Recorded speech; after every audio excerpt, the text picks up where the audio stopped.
ഉമ്മ പഠിപ്പിച്ചു കൊടുക്കണം ഉപ്പാനോടുള്ള ബഹുമാനം. നീ എന്താ ഉപ്പാനെ പറഞ്ഞത്? നീ എന്താ ഉപ്പാനെ പറഞ്ഞേ?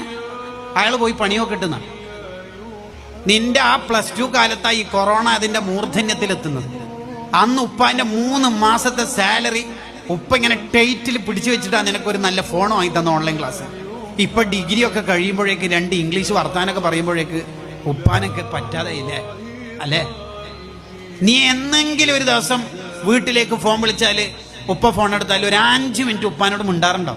ഉണ്ടോ? ഫോൺ എടുത്താൽ എന്താ പറയല്? ഉമ്മില്ലേ അതല്ലേ ചോദിക്കല്? അങ്ങനെ ഓവറായിട്ട് എന്നെ ബഹുമാനിക്കണമെന്നൊന്നുമില്ല. ആദ്യം ഉപ്പാനെ ബഹുമാനിക്കും കേട്ടോ. ഇത് ഉമ്മ പഠിപ്പിച്ചു കൊടുക്കണം. ഉമ്മ പഠിപ്പിച്ചു കൊടുക്കണം. ഗസാലിമാവും പറയാത്. നമ്മളെ ഉമ്മമാര് പലപ്പോഴും എന്താ ചെയ്യല്? എന്താണ് കരയുന്നത്? ഉപ്പ അടിച്ചേനാ? സഹിക്കുമോനെ, ഉമ്മ 25 കൊല്ലമായി നിന്റെ ഉപ്പാനെ സഹിക്കുന്നു. Very good. എങ്ങനെ ഈ കുട്ടി നന്നാവുക? ഉമ്മ പഠിപ്പിച്ചു കൊടുക്കണം ഉപ്പാനോടുള്ള ബഹുമാനം. ഇനി തിരിച്ചു അങ്ങനെ തന്നെ ഉമ്മാനോടുള്ള ബഹുമാനം ഉപ്പയും പഠിപ്പിച്ചു കൊടുക്കണം. നീ ഉപ്പാനെ കാണുമ്പോൾ ഭയങ്കര പേടി, ഉപ്പ നാട്ടിൽ വരുമ്പോൾ ഭയങ്കരമായിട്ട് ജമാഅത്തിന് പങ്കെടുക്കൽ. ഉമ്മാന് തീരെ വിലയില്ല അല്ലേ? ഒരു ടൂറിനൊന്നും വേണ്ട, ഉമ്മാരെ പൊരുത്തം വാങ്ങിയിട്ട് മതി ബാക്കി. നീ ആദ്യം ടോയ്ലറ്റിലേക്ക് പോയിട്ടല്ലടോ ഈ കാഷ്ടിക്കാനും മൂത്രയിക്കാനും പഠിച്ചത്. അന്ന് ഈ പമ്പേഴ്സ് ഒന്നും ഇല്ലാന്ന്.